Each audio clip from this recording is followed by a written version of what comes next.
Hi, and welcome to the Alternative Car Show. I'm Neil Winnington, and this week we're at the Kent Kit and Custom Car Show. I'm with John Nash from the Kent Kit Car Club, who has a very special car. Would you tell us a little bit about it? Yeah, it's a Vincent MPH. So it's an interesting little car, and it's quite old now. It's over 30 years old. It's been on the road, and just this year I've managed to get it classed as a historic vehicle. So it's not going to cost me anything to tax it in the future. So, but your car's got a bit of a history, because what we're trying to do with the show is get people to buy old kit cars and restore them. Yeah. And that's exactly what you've done. Yes, that's right. What happened was I'd known this kit car for over 30 years, and the fellow who built it originally lost his eyesight, and he offered the car to me because he couldn't drive it anymore. And so what I did, I collected it from him. It had been in the garage for 8 years, in a terrible condition it was, and I've actually completely rebuilt the car. And it's a nice shaped car, and it's easy to drive. Maintenance is dead easy, and I have a lot of fun with it.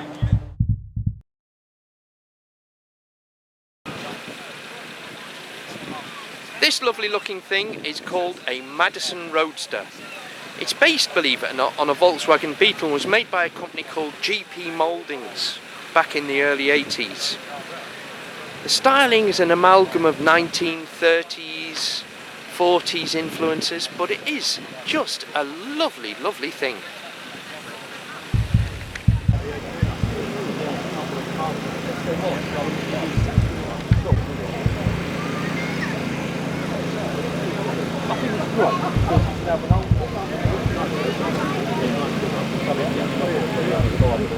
Don, what do you do?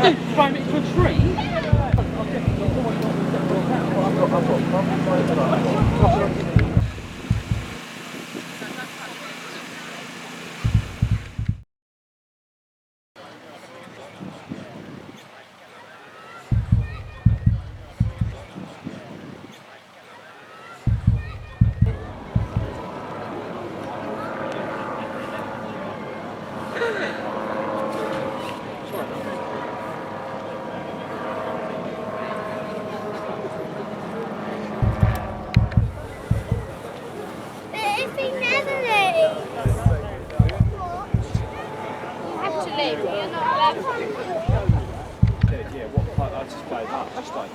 Yeah, probably first.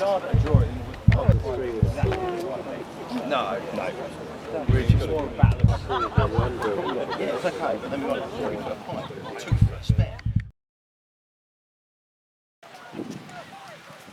I think my old man would have a tissy fit if he saw that.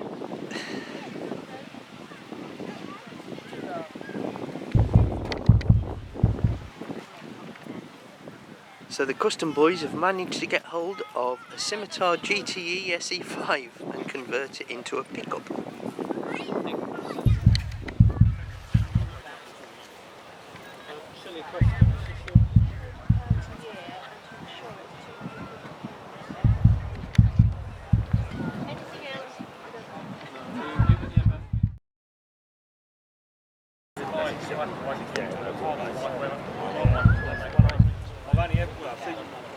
One of them black ones.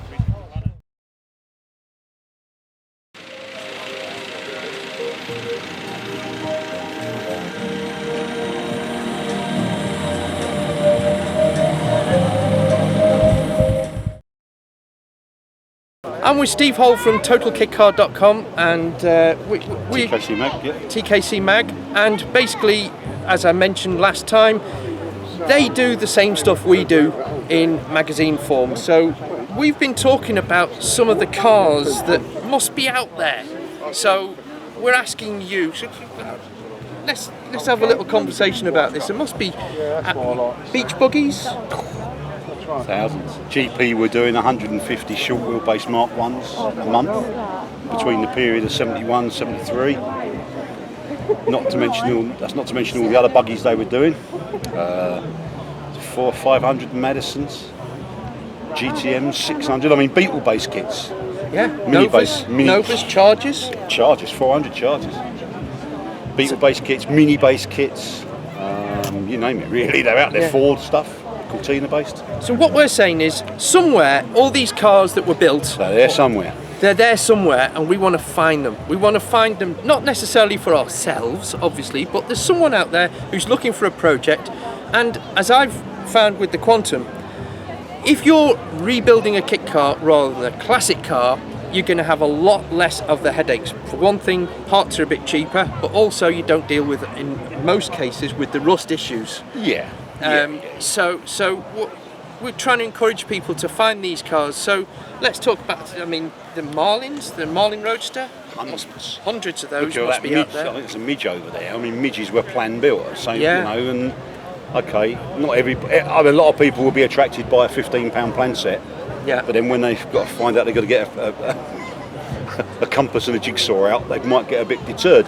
But out of those hundreds and hundreds of plans that John Cowperthwaite sold, there must be hundreds of midges in part build, just unfinished. Someone's got a car in a garage that Grandad built, and he needed a bit and he couldn't get it, and it's Absolutely just right. and he got too ill to finish it. The biggest kit car club is the unfinished kit car club, and of course, a lot of this stuff is going to have died through attrition and just time, and for what. But most of them, I would think, for want of a better part, Yeah. want of a broken part. So they're there somewhere. People don't know what they've got. So if you've got a kit in your garage, or your granddad's garage, or your dad's garage, or in a barn, or you know someone who's got one in a field, take a photo of it, put a little comment in the comment section below the video, and we'll see how many we can find. We'd do a feature on the more interesting ones. Yeah, so we'll get together, we'll find some cars, send us some photos, definitely send us some photos, and we'll try and do like a map of the UK, rough map of the UK with a little dot where some of these cars are, and we'll see how many we can find. If you've got a Camber GT or an F33 Can-Am or UVA Oh yeah, Montage, if you've got an F33 Can-Am, we'll UVA definitely want that. Shogun, anything like that, Yeah. we want to see it. It's out there, we want to see it. So send us some photos, leave a comment in the messages below, and what we'll do is we'll stick some photos up. We'll come up with a map, and we'll put a little dot on, and we'll see how many cars we can find, and get back to you on that in the next episode. Sounds good.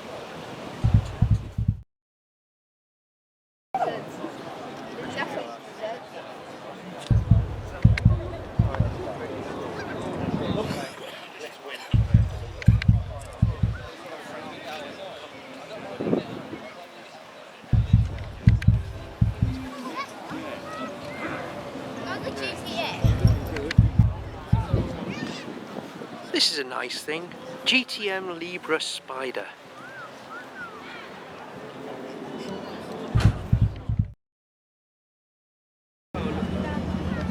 Now I might be wrong, but going by the flared arches, I'd say this is probably a Dax Speedster. Based on a Beetle, of course, which is authentic because so was the original Porsche. With nice period touches. And some lovely detailing.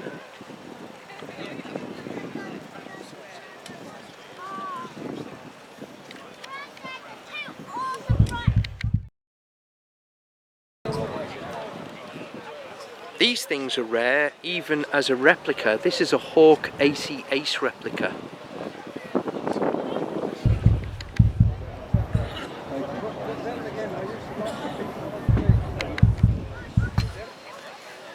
Based on an MGB. And from the rear you can see how the AC Ace was developed into the AC Cobra 289.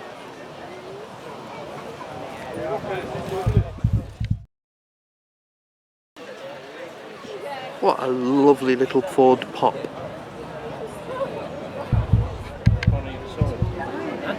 Nothing little about that engine though. And the interior is a work of art.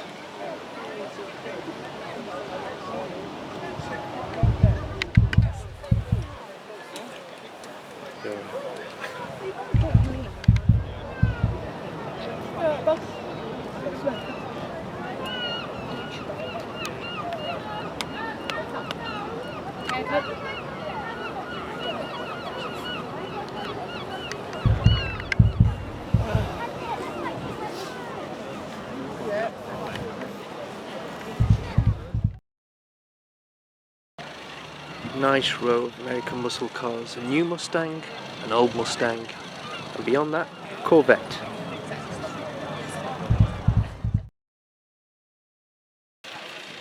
Get out the picture. Is this yours? So, what's your name, sir? It's John Eisted. And this is your Ram Cobra. That's right, that's right. I've had it for about 8-10 years now. I did my homework and I particularly wanted a Ram chassis. And pleased to say for once cars are actually seem to be going up in value for once. And the Ram seems to be one which people look for. With regard to the way it handles more than anything else, as regards the best copy, it probably isn't the right car. Probably the Crendon, or some of the Gardner Douglases are the better replicas. But the chassis on this was actually originally designed by Adrian Reynard, who also built race cars as well. And that's why I wanted something that was going to handle properly on the road as well. That's right, because Ram at the time were one of the leading Cobra replica manufacturers. They also did a D-type, and the chassis, the tubular chassis, was the big selling point on them. Yes. And you've now experienced that chassis. Yes. So does it live up to your expectations? Yes, I can't say I've driven other ones, but I did my homework beforehand. But certainly we did a demonstration hill climb with it recently, and it actually puts the power down. It doesn't just sit there and fry the tyres.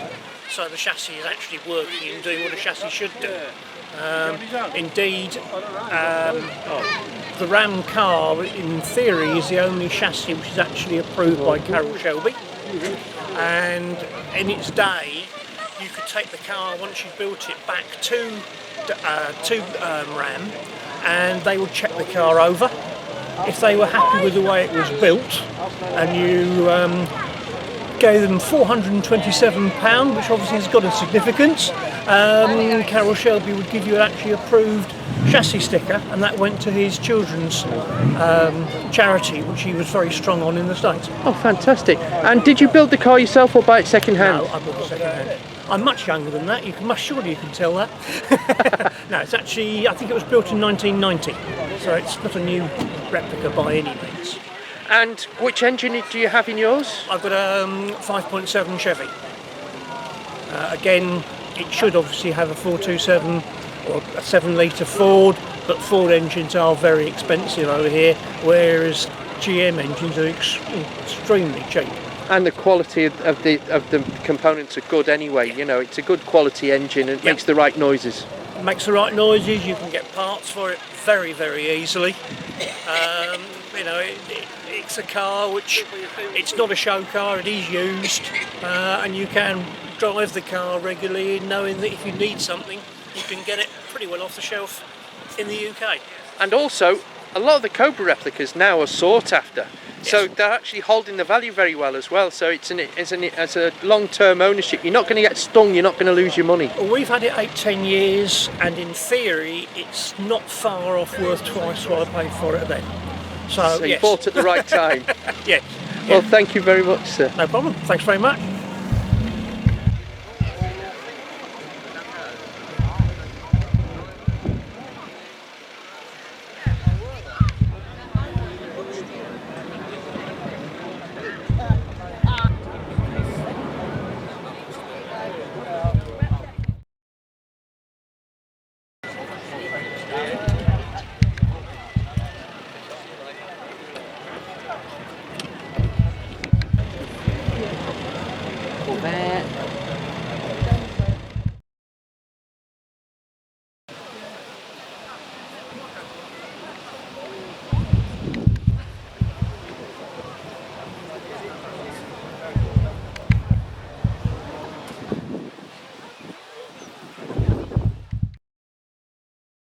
Everybody in the neighborhood is dressing up to be there. Saturday night at the movies. Who cares what picture too hard? Friday. restaurant. This is a lovely little thing called the Monroe, based on a Ford Cortina, and it was one of the classier items in the 1930s boom, and it's recently gone back into production. Who cares what picture you see when you're hugging, dancing and singing? But come on over tonight. It's a fireplace. Hey you, we're having. Who cares what picture you see when you're in the restaurant, the balcony? One Saturday night. And this is a Vauxhall-based Griffin. It looks similar, but it's a completely different car, and very, very rare.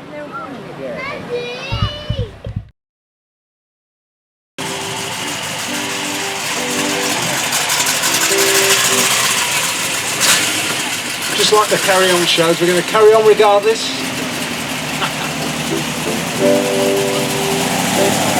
And here's one from Neil Diamond again. This is called Sweet Caroline.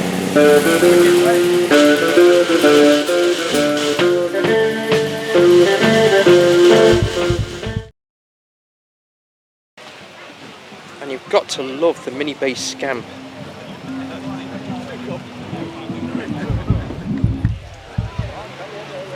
Built from Gelders.